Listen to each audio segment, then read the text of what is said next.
Welcome to the Brain Picker Pro Show, live from Lake Wiley, South Carolina. I'm Larry Goins. This is the show where we interview rock stars in real estate, people who are movers, shakers, doing it, making it happen. I try to bring you absolutely as much content as I can. It's all free, so be sure and share this. Be sure and like this on iTunes. It's on iTunes, YouTube, Facebook, and on our website. So be sure and give us some feedback, show us a little love there for providing some free information. I'm really excited about our guest today because she is a mover and a shaker and been doing a tremendous amount of business for a long time. She specializes almost as long as me. Almost.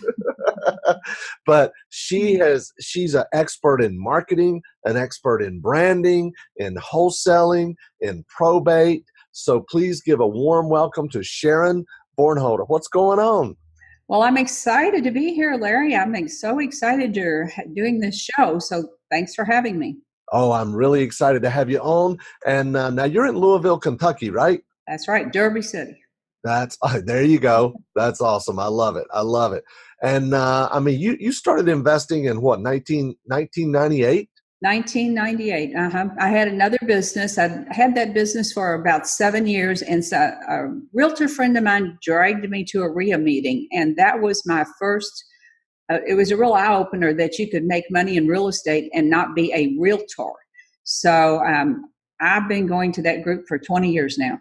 Wow, that's great. That's great. Now, what's the name of that group over there? It's CREA. So it stands for Kentucky RIA, CREA. Right. Okay. I believe I've spoken there a time or two or three. You have. Yeah, that's great. That's great. Now, you started out doing fix and flips, right? Mm-hmm.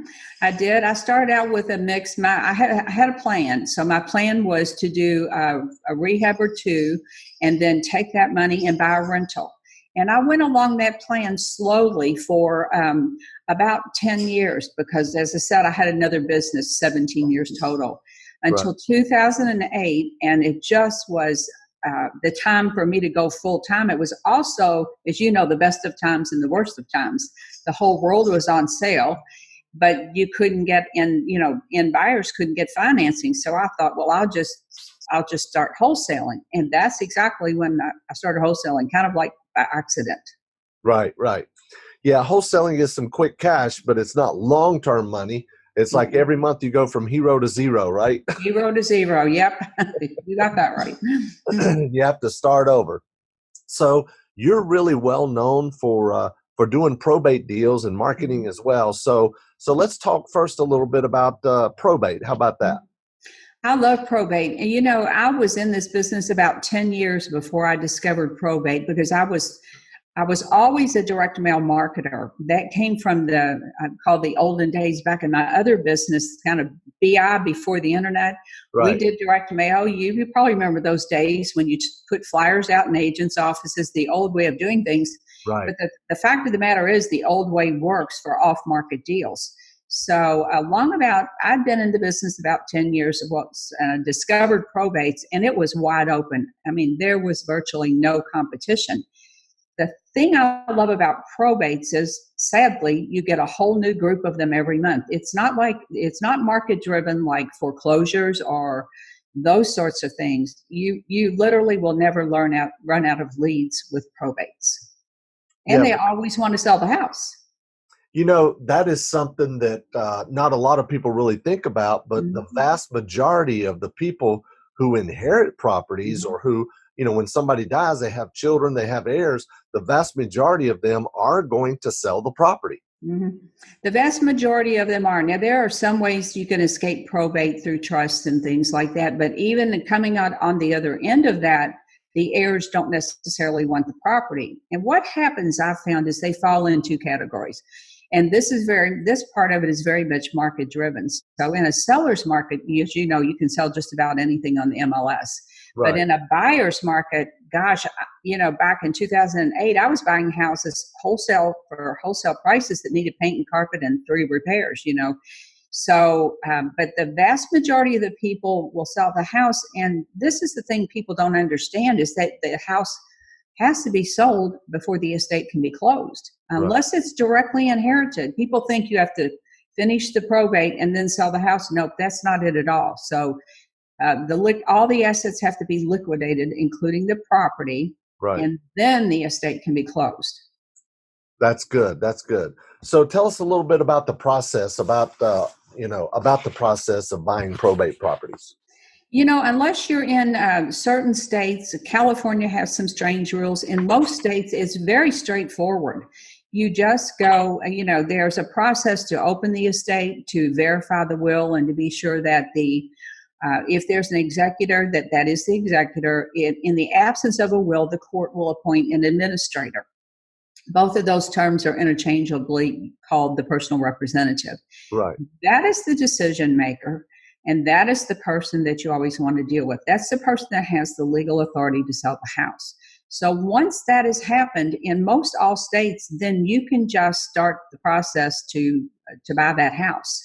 And you just put it under contract. And one thing I do, and I tell everybody to do, you don't want to run out of contract. You don't want to say, I'll buy your house in 7 days or 10 days. What I put in there, I always tell people it's likely going to take a little longer. So I'll tell them my intent is to buy the house in, a couple of weeks. But just in case it takes a while, I'll usually say that I will close in 30 days and the sale is I will close in 30 days and it's upon court/attorney approval. Right. So by putting that in there, it means I'll close just as soon as the court or the attorney gives us the okay to close. Now, most of the time, there's not a big problem, but I had one that went 5 months that one time. And that's when I learned to put that little clause in there. So what you're saying is I'll close as soon as we get permission to close. Right, right. So you could put in there, we'll close in 30 days or upon court or attorney approval. So that way your contract could go 6 months. It could go forever. And I learned that lesson the hard way with the one that went 5 months, because what can happen is you keep going over there getting the extension, and then the next door neighbor says, well, hey, how much is Sharon giving you for the house? Well, it's this much. Well, I'll give you $2,000 more. And then as soon as that contract dies, you're out of the contract. Right. So, and you always want to just follow the same procedure, and which is my earnest money is usually $100. That's right. And I give it to the club. You can make it out to the closing attorney. It's an escrow. There's no doubt there's a contract. There's a deposit.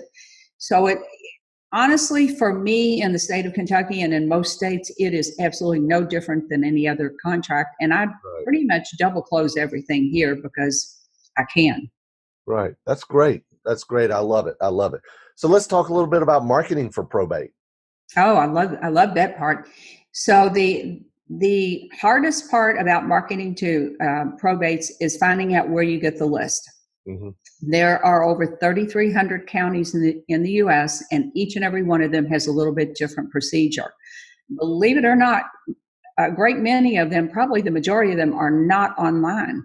So here in Louisville, Kentucky, I didn't realize how incredibly lucky I was 10 years ago that it was published in the newspaper, because you don't have to go to the courthouse and try to find it out. In our newspaper, which is published every month at the same time, you get the name, you get the 4 pieces of information you need: the name and address of the deceased and the name and address of the executor. And then that's really all you need to work in probates. Now, in some areas, the information is online. Some areas, folks have to go to the courthouse and get those records. So and this is this part at which most people quit. They simply won't plow through and find the answer. But then once you've got your list, it's no different than marketing for any other off-market deal. And you need to send a letter. Please don't call somebody whose mom died. So it's just that it's a nurturing campaign is what I like to say. Right. You just, here's what I can do for you. Then next month, mail everybody every month, because this process is going to be over in 12 to 15 months in today's market. So mail everybody every month. Once they open the probate, they're saying, I'm ready to move forward. So you don't need to know when the person passed away. It's irrelevant once they open the estate. Right. That could be a month or a year, by the way. It could be, you don't know how long it's been, and it doesn't really matter. What about the people who die intestate? They don't have a will, and like you said, and there's an administrator appointed. Hmm. But what if the family doesn't even want to open up the probate, or they don't do that? I mean, I run into that, not even marketing to probate, but just out Hmm. there in general with direct mail. You find somebody died 5 years ago, and all of a sudden one of the brothers wants to sell the house, but there's other brothers and sisters, and maybe Hmm. one of them died and their children. What about it? You run into that, I'm Yes, sure. it's a big old mess, and you have to get a probate attorney to sort it out. Now, in some states, like I have an investor student that lives in Tulsa, Oklahoma. They have a shortened probate process for that exact situation when years have passed.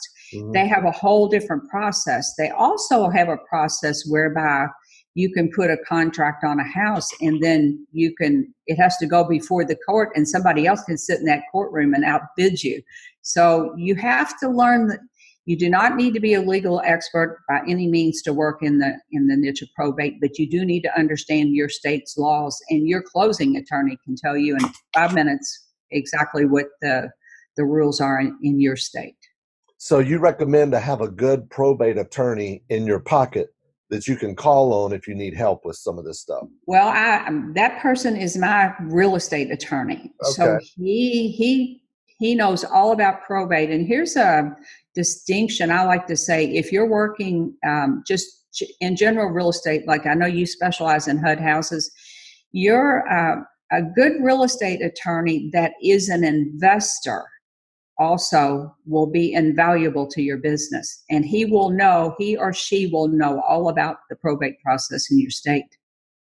That's good. That's really good information. That's really good Mhm. information. We've bought some property in the past that maybe we couldn't get clear title for some reason Mhm. or another. But one thing you can always do, and I did a podcast on my brag show, Be Rich and Generous, a Mhm. couple of weeks ago, where we talked about how to make money on properties with title issues. Mhm. Right.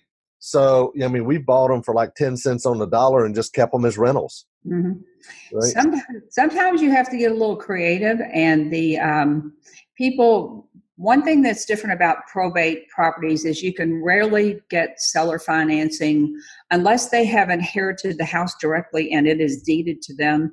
Right. They're going to have to sell it, So people say, "Well, can I do a lease option?" Not really, because they have to liquidate the estate. Plus, So there's brothers and sisters that want to get paid. yeah, exactly. They don't want to wait 10 years for their money. Right. So um, you have to be a good listener, I think, to work. Most of the time, 99% of the time, a probate deal goes just like any other deal until you come upon a family that's at odds with each other and nobody can agree. And then you have to become part counselor and sit there and listen and try to help them find their way. But Yeah. that's not the usual way it goes. Right. Right. You have to be the mediator. Yeah, sort of. That's true. Do you ever open up probate for some of the people that you're trying to buy houses from? Maybe they haven't done it, but you say, "Hey, I'll take care of everything for you." No, because they have to do it themselves. Okay. They have to go petition the court, and there's a letters of testamentary. They have to do that themselves. Right. Now, you can, if they do not have a probate attorney. Almost every time there's been a problem with the probate deal, it's because they try to do it themselves. Right. And you can go to the court and get the steps. And the Right. family can actually do that because a probate attorney will generally, unless you negotiate a flat rate, they're going to charge a percentage, and people don't want to pay that. Right. So, Right. or maybe there's not any money there to pay that. So, most of the time when I've had a big fat mess, it's because the family tried to do it and they did it in the wrong order. Now, what I will do is refer them to an attorney to help them. What I generally do is refer them to my closing attorney. As I said, he only does real estate closings. He's an investor, and he is also an expert when it comes to probate. That's good. That's good. You mentioned earlier there's 3,300 counties. Not all of them are online, so there's many different ways you can get these leads. Mm-hmm. Do you recommend going down to the courthouse and doing it yourself, or buying leads? There's people that sell these leads. Well, I would say the courthouse is a last resort. because it's very time consuming. Now, if you can go down there and find out the process and then create a process map and hire someone to do it, that is the only way some people can get them. It's been my experience with buying leads. They are super expensive, and most of them are working obituaries, and they will say, well, this lead is so fresh, I don't have the executor information. Right. When actually they got it out of the newspaper. They're pre-probate. Yeah, yes, they're pre-probates. And I have to tell you, I've been very successful in this niche. And I think one of the reasons is because I've lost my parents, and I am ever mindful that these people have lost someone. Right. It's a really tough time. And let's say their mom or their parent had a home equity line of credit. It might only on the house, which is pretty common with older folks. Right. They need money, so they do that, and then the family inherits the house. Well, they're stretched to the max. They simply don't have another $200 a month plus utilities. So when you can step in and help these people out of what is a terrible situation for them, I've gotten more hugs at probate closings than any other type of closing. Wow, that's great. That is great. So how do you recommend people get these leads? Well, I would say start. What I did was I called my probate court, and I didn't realize how incredibly lucky I got to get somebody that knew what the heck they were talking about. They told me they're in the newspaper. I don't remember the day. Called the newspaper. And then I called the newspaper, and they said, yep, they're published on this date every month. But you have to do a little detective work, and also there are legal publications in most cities. Mm-hmm. So I would say check with the newspaper, check with the probate court. Now, that's not circuit court, or that is the actual probate court. But the question you want to ask is, how do I get a list? Because the last thing you want to do is go down to the courthouse and they'll say, some courthouses actually do this. You can pull 5 files a day. It's like they just make it incredibly difficult. Right. Yeah, so you want to ask them how you can pull a list, but how do you know if they own real property? There is no shortcut to that. You have to pull each one of those up on the PVA. Now, in my area, the property address is given. It's right there in the newspaper. So all we do is we still pull it up. My assistant pulls it up. She verifies it, that it is a property indeed that we want. That's the other question. Is this a property in a really terrible area, or is it somebody that didn't do estate planning and it's a $600,000 house that the normal investor cannot do anything with? It's right. So every house is looked up. It's the same process when you go to scrub your list to see if they've been sold. There's no shortcut that I know of for doing that. Yeah, that makes sense. Probate leads are very expensive if you buy them online, right? Yes, they're very expensive, and they're not always good leads. Right. So that's kind of, you need to do your due diligence if you're going to do that. Now, there is one exception. If you live in the state of Illinois, you've just hit gold, because there's a fellow up there that's created a company called Chicago Deal Vault, and he has found a way to source all the leads for the state of Illinois. So if anybody's in Illinois, you can send me an email and I'll put you in touch with those folks. They've added skip tracing. It's like the absolute pot of gold for probates in the state of Illinois. That's good. They need to branch that out nationwide, huh? Yeah, I'm on him about that, but I want Louisville, Kentucky to be second. That's good. I love it. Now, do you work in multiple counties or just the one county there? Our main county is Jefferson County, and then we have like outlying counties. Like I live in the next county, Oldham County, so I work the area. That's good. That's good.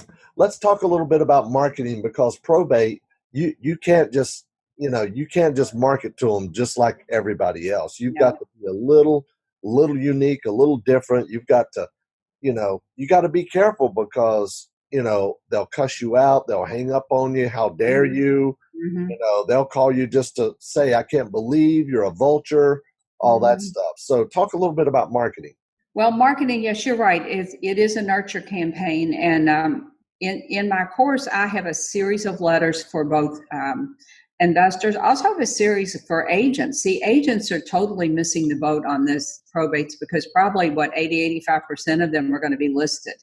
So I call it letter one. So letter one is I have a condolences letter and a no condolences. Some people say I'm not doing condolences. Me, I want to get the white elephant right out in the middle of the room, because they are going to ask you, where did you get, why are you contacting me? Right. So I like to just say, express my condolences and move on. Very briefly say what I do, and when the time is right, I could be available to help them with any property they might want to sell rather than list. And then from there, it might be next month you might say, hey, I'm just checking in to see how the estate's coming along. And it's at that point, you and I know there's always something else they want other than money. So they want money, but there's almost always something else. Maybe it's, for some regular deals, it's moving money, or it might be liens for code violations. They can't pay that, or back taxes. Right. So with probates, the number one thing that they need is help cleaning out the house. They'll go in and they'll get their mementos. Everybody tears the place apart looking for money. They'll take what they want. And then they've got, in a lot of cases, 10 years of newspapers, butter tubs. The elderly are often keepers of stuff.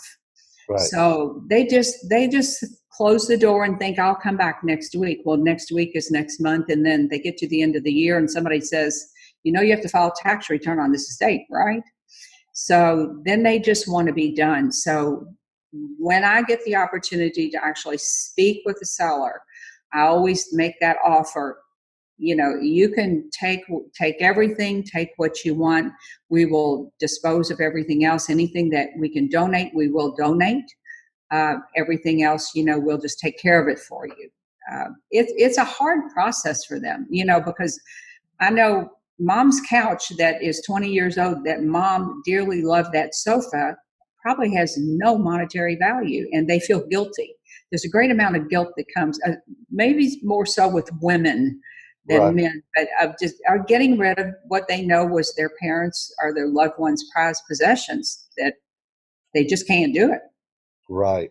It is sad a lot of times, but you also see the opposite. We're buying a house right now that they took out a few little things, but they just locked up the house and left it. I mean, there's all kind of family photos, awards, trophies, certificates, framed pictures. There's a tremendous amount, and none of the children or grandchildren took any of that stuff. There was a piano there, old furniture, dishes.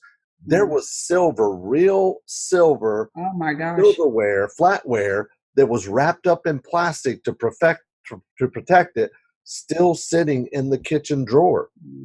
And my wife got that and brought it home. Well, I know of a couple of people that actually have eBay shops. That when they get it's not something that I want to do, but that's also a secondary business. You can also call someone from an estate place that will do an estate sale. Right. And you can get them to, sell it for you. But yeah, it's a big problem. Often they do leave valuable stuff. For me, it's just awful to throw away pictures of children and babies and old family photos. I don't want to do it.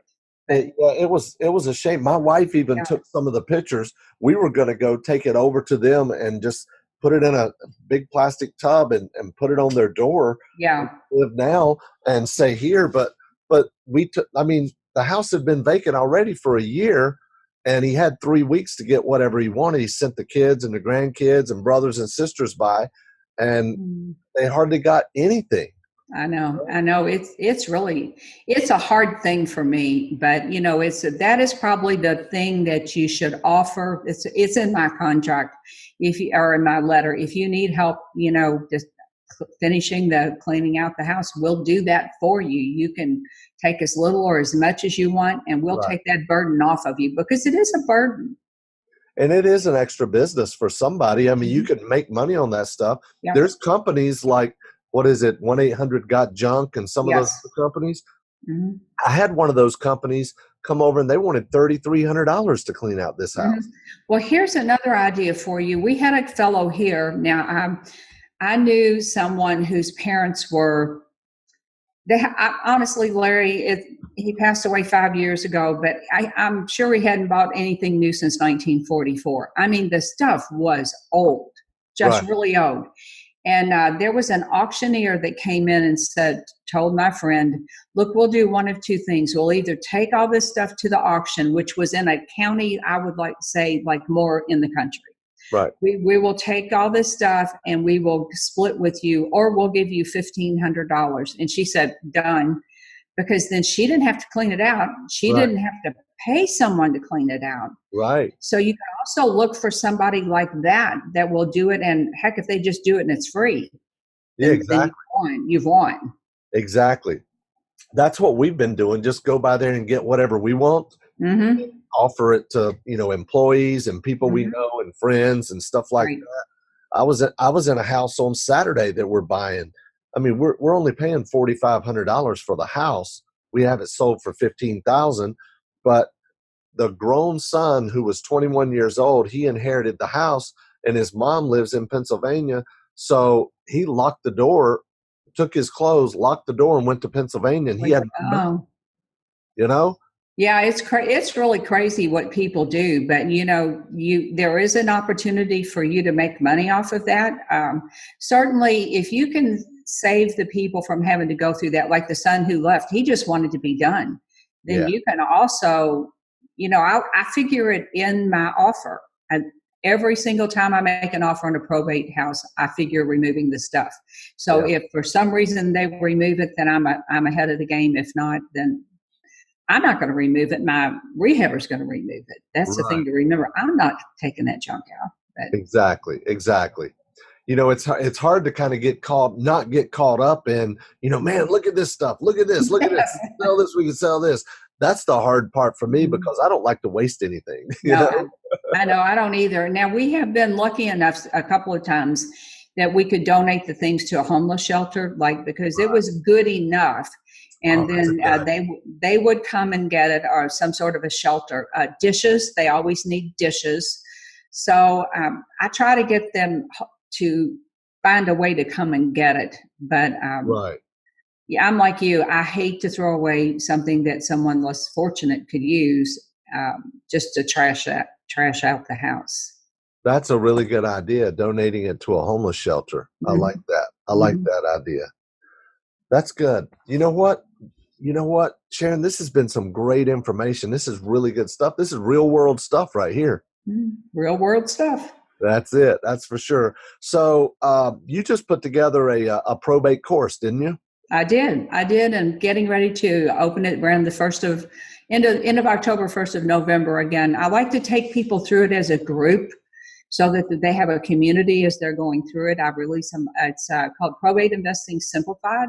And it really is a step-by-step, and they build the foundation, and at the very end, I have a direct mail module that can be used for anything. So it's a 7-module course. I've broken down into small lessons for people are busy today. They don't want to sit and watch an hour video, so they're all 5, 10, 15, 20 minutes. And when you come, the main focus of this, sure, the marketing is really important in that you don't make somebody mad, as we talked about. But if you understand the process, really understand it, not saying that you're going to be an attorney because that's not it at all, but understand how it all works, then you can show up as the expert. So you have the distinct advantage over the next guy who doesn't know any of this. If they mention a term of whatever the term is, you've got a sheet of terminology. You know what they're talking about. It's about looking smart. That's what it's about. Right. So you don't look like a newbie. Yeah, like a newbie. Yeah. So when you go through my course, you will really know the process. You'll know how it works. And I go into the psychology of it because investors think it's creepy or you're somehow benefiting off of somebody else's loss when it couldn't be further from the truth. If it's a pretty house, they're going to list it. If it's a house that has metal cabinets and needs $30,000, $40,000 or more worth of work, they're going to sell it to an investor. And you are helping them just the same as any other deal. Right.